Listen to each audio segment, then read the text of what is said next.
Good morning बच्चों।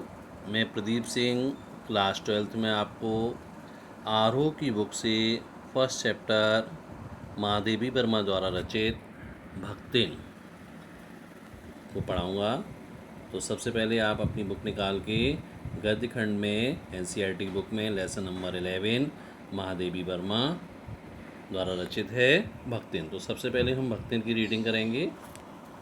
ये आपकी आरोह की बुक है क्लास 12th की। तो सबसे पहले हम लोग गद्यखंड निकाल लेंगे और गद्यखंड में सबसे पहले हम निकालेंगे महादेवी वर्मा। महादेवी वर्मा का सबसे पहले हम जीवन परिचय पढ़ेंगे। महादेवी वर्मा का जन्म सन 1907 फरक्काबाद उत्तर प्रदेश में हुआ।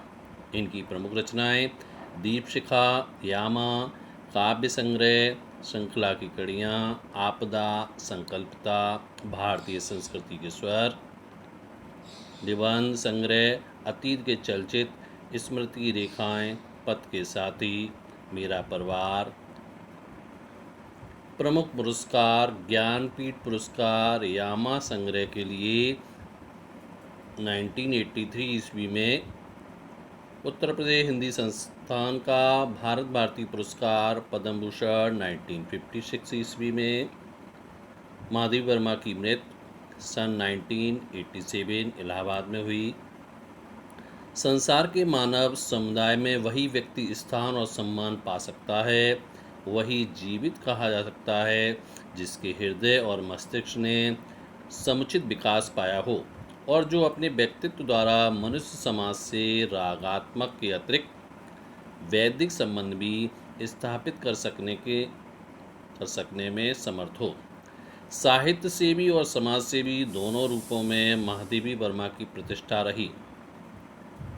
महात्मा गांधी की दिखाई राह पर अपना जीवन समर्पित कर उन्होंने शिक्षा और समाज कल्याण के क्षेत्र में निरंतर कार्य किया।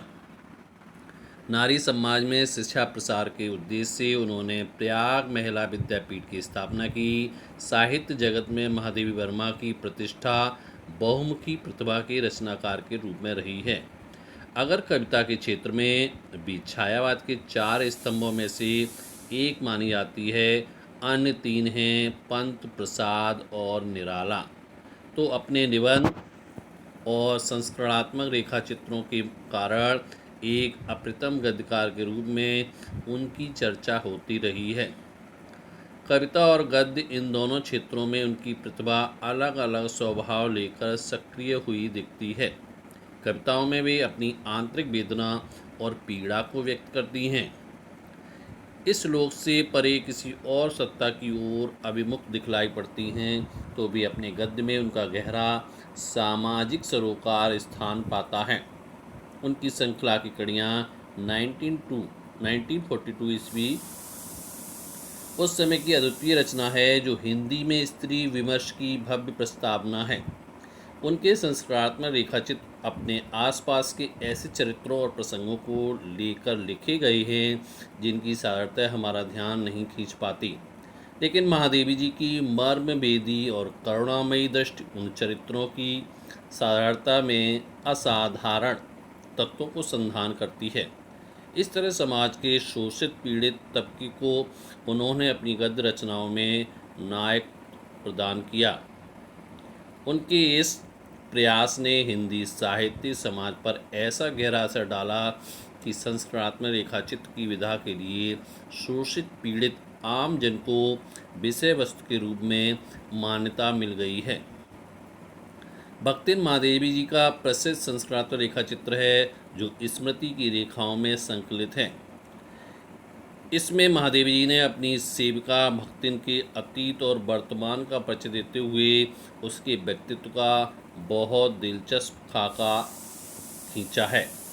महादेवी के घर में काम शुरू करने से पहले उसने कैसे एक संघर्षशील, स्वाभिमानी और कर्मठ जीवन जिया, कैसे पितृसत्तात्मक मान्यताओं और छल सदा भरे समाज में अपने और अपनी बेटियों के हक की लड़ाई लड़ती रही और उसके हार कर कैसे जिंदगी की राह पूरी तरह बदल लेने के निर्णय तक पहुंची।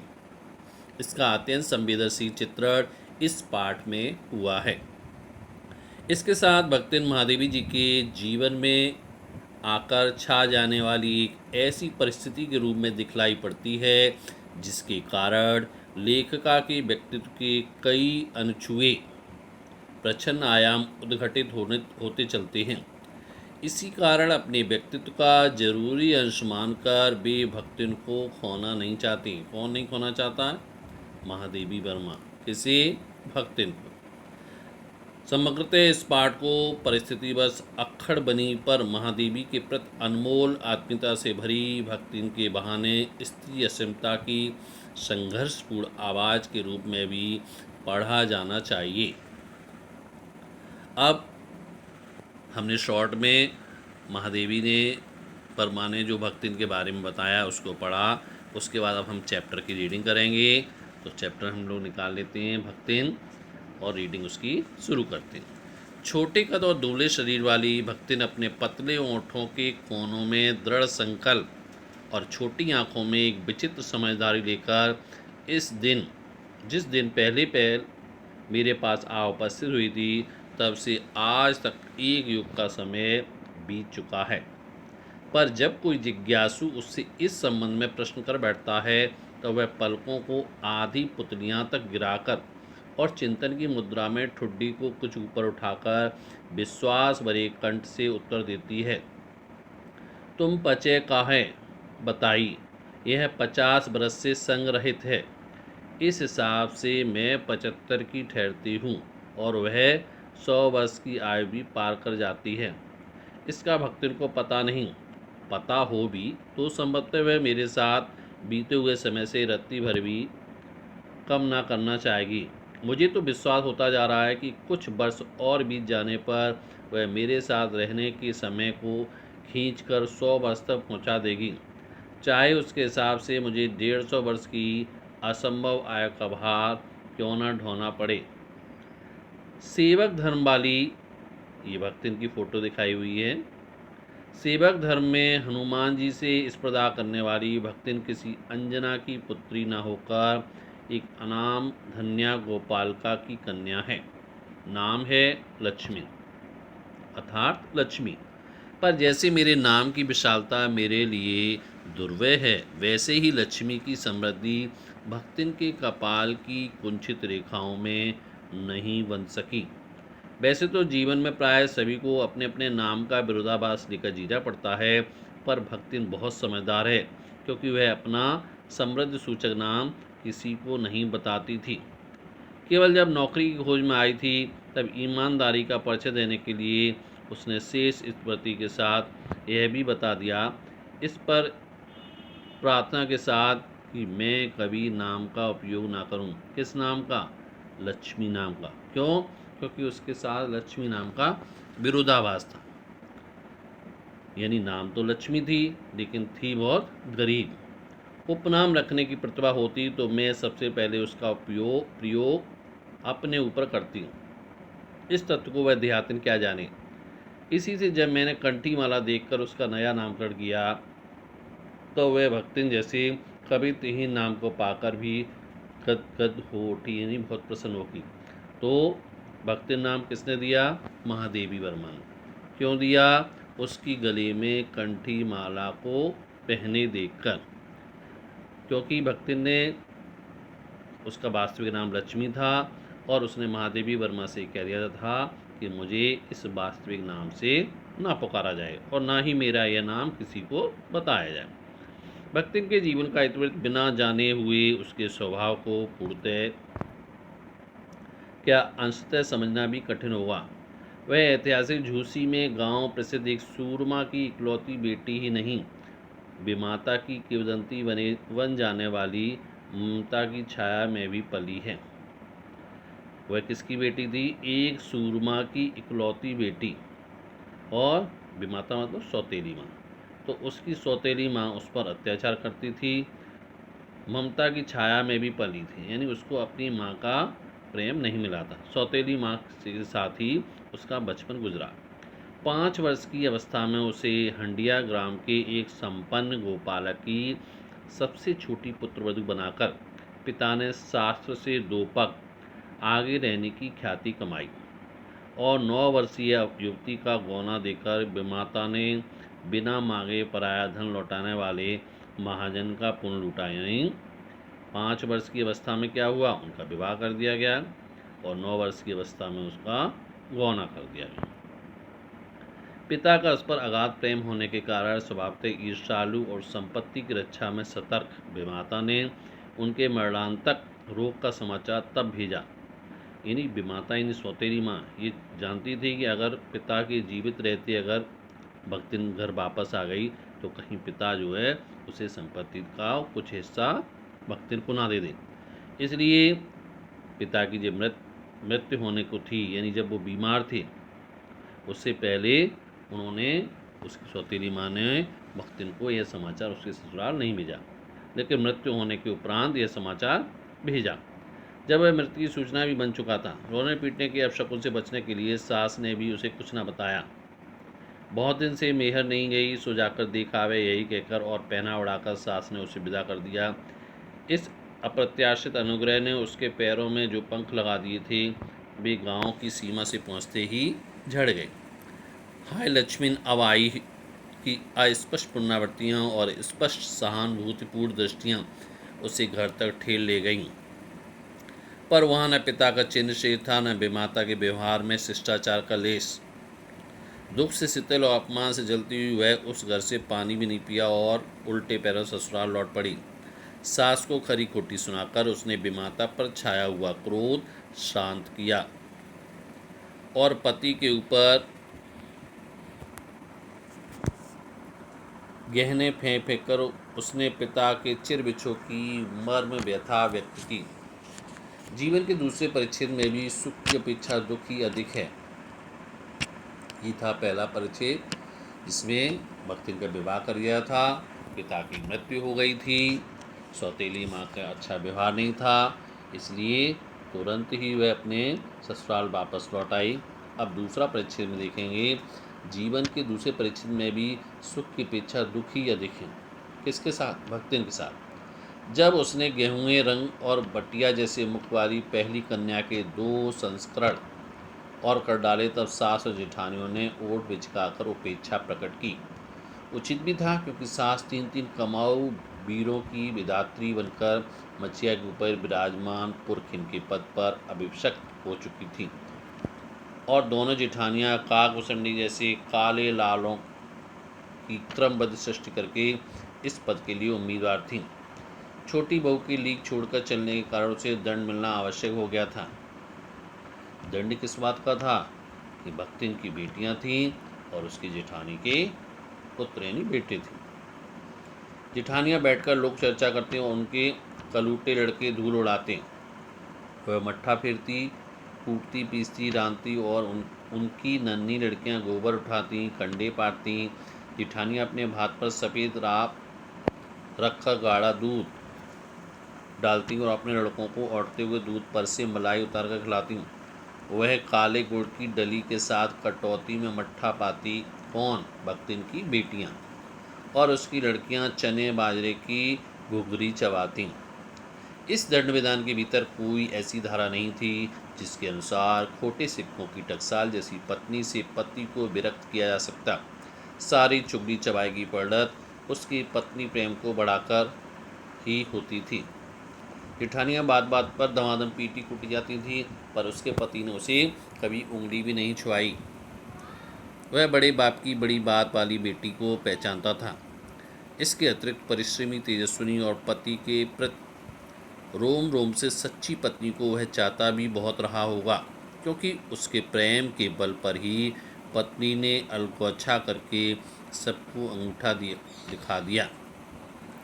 काम वही करती थी, इसलिए गाय भैंस, खेत खलियान, अमराई के पेड़ आदि के संबंध में उसी का ज्ञान बहुत बड़ा चढ़ाकर था। उसने छांट छांट कर ऊपर से असंतोष की मुद्रा के साथ और भीतर से पुलकित होते हुए जो कुछ कह दिया वह सबसे अच्छा ही रहा। साथ ही परिश्रमी दंपति के निरंतर प्रयास ने उसका सोना बन जाना भी स्वाभाविक हो गया।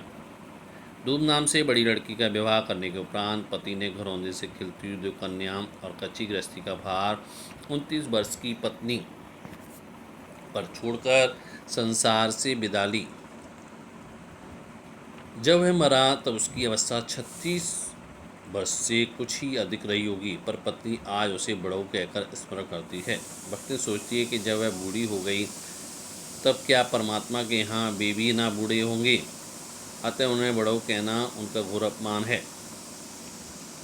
हाँ, तो भक्तिन के हरे भरे खेत, मोटी ताजी गाय भैंस और फलों से लदे पेड़ देखकर जेठ जिटौतों के मुंह में पानी भर जाना स्वाभाविक ही था। इन सब की प्राप्ति तो तभी संभव थी जब भयु दूसरा घर कर लेती, पर जन्म से कोटी भक्तिन उनके चकमे में नहीं आई। उसने क्रोध से पांव पटक पटक कर आंगन को कंपायमान करते हुए कहा, हम कुकुरी बिलोरी ना होएं, हमार मन पुसाई तो हम दूसरे की जाब नहीं, तब तुम्हार पचय की छाती पे हौरवा भूजें और राज करब समझे करो। उसने ससुर अजय ससुर और जाने की पीढ़ियों के ससुर गुणों उपार्जित जगह जमीन में से सुई की नोक बराबरी देने की उदारता नहीं दिखाई। इसके अतिरिक्त गुरु से कान फुकवा कंठी बांध और पति के नाम पर घी से चिकने केशों को समर्पित कर अपने कभी न टलने की घोषणा कर दी।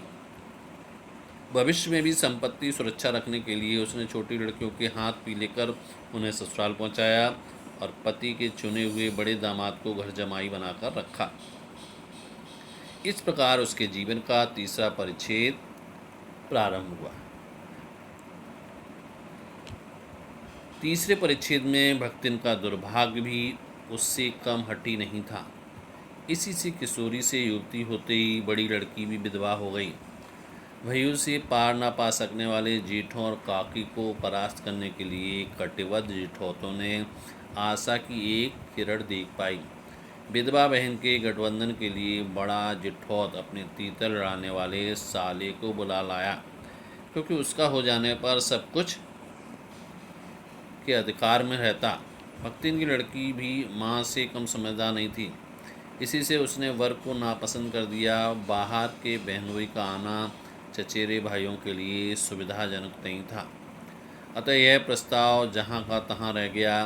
तब भी दोनों माँ बेटी खूब मन लगाकर अपनी संपत्ति की देखभाल करने लगीं और मान न मान मैं तेरा मेहमान की कहावत चरितार्थ करने वाले वर के समर्थक उसे किसी न किसी प्रकार पति की पदवी पर अभिषिक्त करने का उपाय सोचने लगे। एक दिन माँ की अनुपस्थिति में वर महाशय ने बेटी की कोठरी में घुसकर भीतर से द्वार बंद कर दिया और उसके समर्थक गांव वालों को बुलाने लगे। युवती ने जब इस डकैत वर की मरम्मत कर कुंडी खोली तब पंच बेचारे समस्या में पड़ गए। तीतरबाज युवक कहता था वह निमंत्रण पाकर भीतर गया और युवती उनके घर मुख पर अपनी 5 उंगलियों के उभार में इस निमंत्रण के अक्षर पढ़ने का अनुरोध करती थी। अंत में दूध का दूध पानी का पानी करने के लिए पंचायत बैठी और सबने सिर हिला हिलाकर इस समस्या का मूल कारण कलयुग को स्वीकार किया। अपीलहीन फैसला हुआ कि चाहे उन दोनों में एक सच्चा हो चाहे दोनों झूठे हों, पर जब भी एक कोठरी से निकले हैं तब उनका पति पत्नी के रूप में रहना ही कलयुग के दोष का परिमार्जन कर सकता है। अपमानित बालिका ने ओठ काटकर लहू निकाल लिया और माँ ने आग्नेय नेत्रों से गले पड़े दामाद को देखा। संबंध कुछ सुखकर नहीं हुआ, क्योंकि दामाद अब निश्चिंत होकर तीतर लड़ाता था और बेटी विवश क्रोध से जलती रहती थी। इतने यत्न से संभाले हुए गाय ढोर खेतीबाड़ी जब पारिवारिक द्वेष में ऐसे झुलस गए कि लगान अदा करनी भी भारी हो गया। सुख से रहने की कौन कहे। अंत में एक बार लगान न पहुंचने पर जमींदार ने भक्तिन को बुलाकर दिन भर कड़ी धूप में खड़ा रखा। यह अपमान तो उसकी कर्मठता में सबसे बड़ा कलंक बन गया। अतः दूसरे दिन ही भक्तिन कमाई के विचार से शहर आ पहुंची। घुटी हुई चांद को मोटी मैली धोती से ढाके और मानो सब प्रकार की आहट सुनने के लिए कान कपड़े से बाहर निकाले हुए भक्तिन जब मेरे यहाँ सेवक धर्म में दीक्षित हुई तब उसके जीवन के चौथे और संभवतः अंतिम परिच्छेद का जो अर्थ हुआ उसका इत अभी दूर है। भक्तिन की वेशभूषा में ग्रस्त और बैरागी का सम्मिश्रण देखकर मैंने शंका से प्रश्न किया, क्या तुम खाना बनाना जानती हो? उत्तर में उसने ऊपर के होठ को सिकोड़ और नीचे के अधर को कुछ बढ़ाकर आश्वासन की मुद्रा के साथ कहा, ये कौन बड़ी बात है। रोटी बनाए जानित है, दाल रांध ले, साग भांजी छौंक सकित है, और बाकी क्या रहा। दूसरे दिन तड़के ही सिर पर कई लोटे औंधा कर उसने मेरी धुली धोती जल के छींटों से पवित्र कर पहनी और पूर्व के अंधकार और मेरी दीवार से फूटते हुए सूर्य और पीपल का 2 लोटे जल से अभिनंदन किया। 2 मिनट नाक दबाकर जप करने के उपरांत जब वह कोयले की माटी रेखा से अपने साम्राज्य की सीमा निश्चित कर चौके में प्रतिष्ठित हुई, तब मैंने समझ लिया कि इस सेवक का साथ टेढ़ी खीर है। अपने भोजन के संबंध में मैं नितांत वीतराग होने पर भी मैं पाक विद्या के लिए परिवार में प्रख्यात हूँ और कोई भी पाक कुशल दूसरे के काम में नुक्ताचीनी बिना किए रह नहीं सकता। पर जब छूत पाक पर प्राण देने वाले व्यक्तियों का बात बात पर भूखा मरना संस्मरण हो आया और भक्तिन की शंकाकुल दृष्टि में छिपे हुए निषेध का अनुभव किया, तब कोयले की रेखा मेरे लिए लक्ष्मण के धनुष से खींची हुई रेखा के सामने दुर्लभ हो उठी। निरुपाय अपने कमरे में बिछौने में पड़कर नाक के ऊपर खुली हुई पुस्तक स्थापित कर मैं चौके के पीढ़े पर आसीन अंधकारी को भूलने का प्रयास करने लगी। भोजन के समय जब मैंने अपनी निश्चित सीमा के भीतर निर्दिष्ट स्थान ग्रहण कर लिया, तब भक्ति ने प्रसन्नता से लबालब दृष्ट और आत्मतुष्टि से आप्लावित मुस्कुराहट के साथ मेरी फूल की थाली में 1 अंगुल मोटी और गहरी काली छिट्टीदार 4 रोटियां रखकर उसे टेढ़ी कर गाढ़ी दाल परोस दी। पर जब उसके उत्साह पर तुषारपात करते हुए मैंने रुआसे भाव से कहा, यह क्या बनाया है?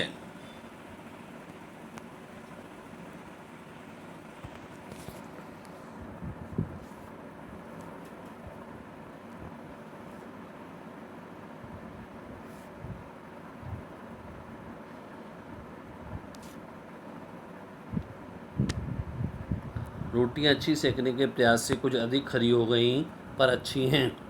तरकारियाँ थीं, पर जब दाल बनी है तो उनका क्या काम। शाम को दाल ना बनाकर तरकारी बना दी जाएगी।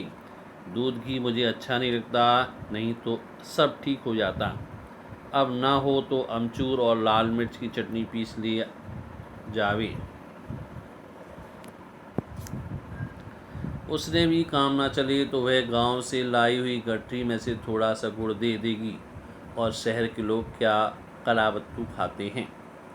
फिर वह कुछ अनाड़न या फूवड़ नहीं है। उसके ससुर, पितिया ससुर, अजिया ससुर आदि ने उसकी पाक कुशलता के लिए ना जाने कितने मौखिक प्रमाण पत्र दे डाले। भक्तिन के इस सारगर्भित लेक्चर का प्रभाव यह हुआ कि मैं मीठे से विरक्ति के कारण बिना गुड़ के और घी से अरुचि के कारण रूखी दाल से 1 मोटी रोटी खाकर बहुत ठाठ से यूनिवर्सिटी पहुंची और न्याय सूत्र पढ़ते पढ़ते शहर और देहात के जीवन के लिए इस अंतर पर विचार करती रही। अलग भोजन की व्यवस्था करनी पड़ी थी, अपने गिरते हुए स्वास्थ्य और परिवार वालों की चिंता निवारण के लिए। पर प्रबंध ऐसा हो गया कि उपचार का प्रश्न ही खो गया। इस देहाती वृद्धा ने जीवन की सरलता के प्रति मुझे इतना जागृत कर दिया था कि मैं अपनी असुविधाएं छिपाने लगी। सुविधाओं की चिंता करना तो दूर की बात, इसके अतिरिक्त भक्तिन का स्वभाव ही ऐसा बन चुका है कि वह दूसरों को अपने मन के अनुसार बना लेना चाहती है, पर अपने संबंध में किसी प्रकार के परिवर्तन की कल्पना तक उसके लिए संभव नहीं है। इसी से आज मैं अधिक देहाती हूँ, पर उसे शहर की हवा नहीं लग पाई। मकई का रात को बना दलिया सवेरे मट्ठे से सौंधा लगता है। बाजरे के तेल लगाकर बनाए हुए गरम कम अच्छे लगते हैं। ज्वार के भुने हुए भुट्टे के हरे दानों की खिचड़ी स्वादिष्ट होती है। सफ़ेद महुए की लपसी संसार भर के हलवे को लजा सकती है। आज वह मुझे क्रियात्मक रूप से सिखाती रहती, पर यहाँ का रसगुल्ला तक भक्तिन के पोपले मुंह में प्रवेश करने का सौभाग्य नहीं प्राप्त कर सका। मेरे रात दिन नाराज होने पर भी उसने साफ धोती पहनना नहीं सीखा, पर मैंने मेरे स्वयं धोकर फैलाए हुए कपड़ों को भी वह तय करने के बहाने सिलवटों भर देती है। मुझे उसने अपनी भाषा की अनेक दंत कथाएँ कंठस्थ करा दी हैं, पर पुकारने पर वह आय के स्थान में जी कहने का शिष्टाचार भी नहीं सीख पाई। भक्तिन अच्छी है यह कहना कठिन होगा, क्योंकि उसमें दुर्गुणों का अभाव नहीं। वह सत्यवादी हरिश्चंद्र नहीं बन सकती, पर नरों व कुंजरों व कहने में भी विश्वास नहीं करती। मेरे इधर उधर पड़े पैसे रुपए भंडार घर की मटकी में कैसे अंतरित हो जाते हैं यह रहस्य भी भक्तिन जानती है, पर वह उस संबंध में किसी के संकेत करते ही वह उसे साक्षात के लिए चुनौती दे डालती है, जिसको स्वीकार कर लेना किसी तर्क शिरोमणि के लिए संभव नहीं। यह उसका अपना घर ठहरा, पैसा रुपया जो इधर उधर पड़ा देखा संभाल कर रख लिया। यह क्या चोरी है? उसके जीवन का परम कर्तव्य मुझे प्रसन्न रखना है। जिस बात से मुझे क्रोध आ सकता है उसे बदलकर इधर उधर करके बताना क्या झूठ है? इतनी चोरी और इतना झूठ तो धर्मराज महाराज में भी होगा, नहीं तो वे भगवान जी को कैसे प्रसन्न रख सकते हैं और संसार को कैसे चला सकते हैं? शास्त्र का प्रश्न भी भक्तिन अपनी सुविधा के अनुसार सुलझा देती है। मुझे स्त्रियों का सिर उठाना अच्छा नहीं लगता, अतः मैंने भक्तिन को रोका। उसने अकुंठित भाव से उत्तर दिया कि शास्त्र में लिखा है कुतूहलवश मैं भी बैठी क्या लिखा है? तुरंत उत्तर मिला तीरथ गए मुंडाए सिद्ध। कौन से शास्त्र का यह रहस्यमय सूत्र है, यह जान लेना मेरे लिए संभव ही नहीं था।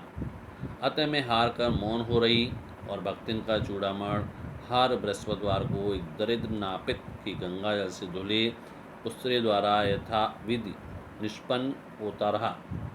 पर वह मूर्ख है या विद्या बुद्धि का महत्व नहीं जानती, यह कहना असत कहना है।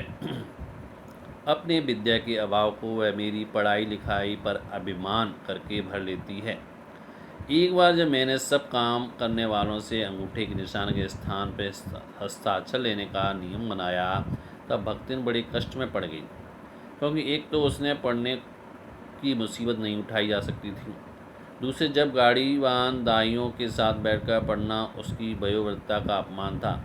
अतः उसने कहना आरंभ किया, हमारे मलकित तो रात दिन किताबियन माँ गड़ी रहती हैं, यानी हमारी मालकिन रात दिन किताबों में गड़ी रहती हैं। हम पढ़ो लेवे लागा तो घर गृहस्थी कौन देखी सुनी। अगर हम भी पढ़ने लगेंगे तो यह घर गृहस्थी हमारी मालकिन की कौन देखेगा। पढ़ाने वाले और पढ़ने वाले दोनों पर इस तरह का ऐसा प्रभाव पड़ा कि भक्ति ने इंस्पेक्टर के समान क्लास में घूम घूम कर किसी की आई की बनावट, किसी के हाथ की मंत्रता, किसी की बुद्धि की मंदता पर टीका टिप्पणी करने का अधिकार पा गई। उसे तो अंगूठा निशानी देकर वेतन लेना नहीं होता, इसी से बिना पढ़ी वह पढ़ने वालों की गुरु बन बैठी। वह अपने ही तर्क नहीं तर्कहीनता के लिए भी प्रमाण खोज लेने में पटु है। अपने आप को महत्व देने के लिए वह अपनी मालकिन को असाधारणता देना चाहती है, पर इसके लिए भी प्रमाण की खोज ढूंढ आवश्यक होती है। जब एक बार मैं उत्तर पुस्तकों और चित्रों को लेकर बैठी तब भक्तिन सबसे कहती घूमी, वो बेचारा तो रात दिन काम माँ झुकी रहती है। और तुम बचे घूमती फिरती हो। चलो तनिक हाथ बटाव लो। सब जानते थे ऐसे कामों में हाथ नहीं बटाया जा सकता। अतः उन्होंने अपनी असमर्थता प्रकट कर भक्तिन से पिंड छुड़ाया। बस इसी प्रमाण के आधार पर उसकी सब अतिशोक्तियाँ अमरवेल सी फैलने लगीं। उसकी मालकिन जैसा काम कोई नहीं जानता ही नहीं। इसी से तो बुलाने पर भी कोई हाथ बटाने की हिम्मत नहीं करता, पर वह स्वयं कोई सहायता नहीं दे सकती। इसे मानना अपनी हीनता स्वीकार करना है। इसी से वह घर द्वार पर बैठकर बार बार कुछ काम बताने का आग्रह करती है। कभी उत्तर पुस्तिकाओं को बांधकर, कभी अधूरे चित्र को कोने में रखकर, कभी रंग की प्याली धोकर और कभी चटाई को आंचल से झाड़कर वह जैसी सहायता पहुंचाती है, उससे भक्तिन का अन्य व्यक्तियों से अधिक बुद्धिमान होना प्रमाणित हो जाता है। वह जानती है कि जब दूसरे मेरे हाथ बटाने की कल्पना तक नहीं कर सकते, तो वह सहायता की इच्छा को क्रियात्मक रूप देती है। इसी से मेरी किसी पुस्तक के प्रकाशित होने पर उसके मुख पर प्रसन्नता की आवाज़ वैसे ही उद्वासित हो उठती है जैसे स्विच दबाने पर बल्ब में छिपा आलोक। वह सूंघने से ऊपर उसे बार बार छूकर आंखों के निकट ले जाकर और सब ओर घुमा फिराकर मानो अपनी सहायता का अंश खोजती है। और उसकी दृष्टि में व्यक्ति आत्मघोष कहता है कि उसे निराश नहीं होना पड़ता। यह स्वाभाविक भी है। किसी चित्र को पूरा करने में व्यस्त में जब बार बार कहने पर भी भोजन के लिए नहीं उठती, तब वह कभी दही का शरबत, कभी तुलसी की चाय वहीं देकर भूख का कष्ट नहीं सहने देती। दिन भर के कारोबार से छुट्टी पाकर जब मैं कोई लेख समाप्त करने या भाव को छंदबद्ध करने बैठती, तब छात्रावास की रोशनी बुझ चुकती है। मेरी हिरनी सोना तख्त के पैताने फर्श पर बैठकर पागुर करना बंद कर देती है। कुत्ता बसंत छोटी मछिया और पुंजों के पुख रखकर आँख मूंद देता है और बिल्ली गोधूल के तकिए पर सिकुड़कर सो जाती है। पर मुझे रात की निस्तब्धता में अकेली न छोड़ने के विचार से कोने में दरी के आसन पर बैठकर बिजली की चकाचौंध से आंखें मिचमिचाती हुई भक्तिन प्रशांत भाव से जागरण करती है। वह ऊँगती भी नहीं, यानी उसे आलस भी नहीं आता, क्योंकि मेरे लिए मेरे सिर उठाते ही उसकी धुंधली दृष्टि मेरी आँखों का अनुसरण करने लगती है। यदि मैं सिरहाने रखे रैक की ओर देखती हूँ, तो वह उठकर आवश्यक पुस्तक का रंग पूछती है। यदि मैं कलम रख देती हूँ, तो वह स्याही उठा लाती है। और यदि मैं कागज़ एक ओर सरका देती हूँ, तो वह दूसरी फाइल टटोलती है। यानी वह किसी न किसी रूप में महादेवी वर्मा की सहायता करना चाहती हूँ। बहुत रात गए सोने पर भी मैं जल्दी ही उठती हूँ और भक्तिन को तो मुझसे भी पहले जागना पड़ता है। सोना उछल कूद के लिए बाहर जाने को आकुल रहती है। बसंत नित्य कर्म के लिए दरवाज़ा खुलवाना चाहता है और गोधूल चिड़ियों की चहचहाहट में शिकार का आमंत्रण सुन लेती है। तो ये महादेवी वर्मा द्वारा रचित भक्तिन जो चैप्टर हमने आपको रीड कराया है, इसको आप एक दो बार कम से कम पढ़ें, सुने। जब हम इसके क्वेश्चन रीडिंग को बहुत अच्छी तरह पढ़ लेंगे, तो इसके सारे क्वेश्चन हमें आराम से तैयार हो जाएंगे। कोई भी चैप्टर बेस क्वेश्चन आएगा तो हम उसको आराम से सॉल्व कर लेंगे। थोड़ा बड़ा चैप्टर है, लेकिन 2-3 बार अगर हम उसको पढ़ेंगे तो हमें काफ़ी कुछ समझ में आ जाएगा। हम कुछ हेडिंग भी आपको देंगे और उन हेडिंग पर आप इसका जीवन परिचय और पाठ का जो परिचय है, पाठ की जो समरी है, उसको आप लिखना। मैं हेडिंग आपको दे रहा हूँ। सबसे पहला हेडिंग है भक्तिन के व्यक्तित्व का चित्रण, पॉइंट नंबर 1। भक्तिन की सौतेली माँ, पॉइंट नंबर 2। लक्ष्मी का विवाहित जीवन, पॉइंट नंबर 3। भक्तिन का शहरी जीवन, पॉइंट नंबर 4। भक्तिन के तर्क वितर्क करने संबंधी गुण, पॉइंट नंबर 5। लेखिका के प्रति भक्तिन का सेवा भाव। पॉइंट नंबर 6, भक्तिन और लेखिका के गूढ़ संबंध। Point number 7। इन पॉइंटों पर आप भक्तिन का जो चैप्टर पढ़ा है उसकी समरी को शॉर्ट रूप में लिख सकते हैं। तो पॉइंटों के आधार पर आप आसानी से उसको कम समय में समझ सकते हैं, और जो भी इसमें क्वेश्चन आंसर हैं या चैप्टर बेस्ड क्वेश्चन हमारे बोर्ड एग्जाम में आते हैं उनको हम आराम से सॉल्व कर सकते हैं। तो इन पॉइंटों पर आप नोट करें, समरी को शॉर्ट करके लिखेंगे तो आपको बहुत अच्छा समझ में आएगा। Thank you, have a nice day.